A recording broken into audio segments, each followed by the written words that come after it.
শেষে কাকু আমি ভিজে টিজে আসলাম, ভাইকে পাওয়া গেছে।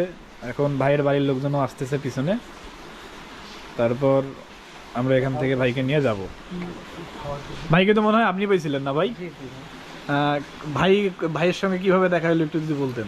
আসলে আমাদের এই বাজারে উনি এক জায়গায় বসেছিল এক দোকানে। ওনাকে সবাই পাগল বলতেছিল। আসলে এক লোক আমাকে আসে বলতেছে এই লোকটার বাসা মিঠাপুকুর বলতেছে।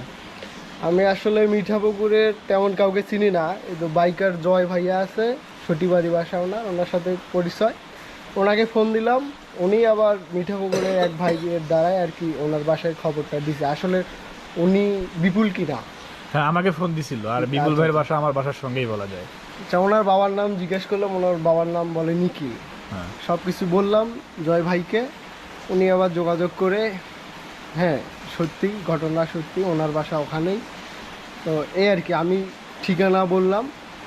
আসলে এই জায়গাটা হচ্ছে জালালগঞ্জ বাজার, নবাবগঞ্জ থানার মধ্যে আর কি, কাজদল থেকে 3 কিলোমিটার পশ্চিমে। এখন ইনি আসছে, ওনার বাসার লোক আসতেছে। আমি মানে তাদের কাছে তুলে দেবো আর কি, বুঝাই দেবো। ঠিক আছে। এই হচ্ছে। এই যে আমি আর কাকু বৃষ্টিতে ভিজে ভিজে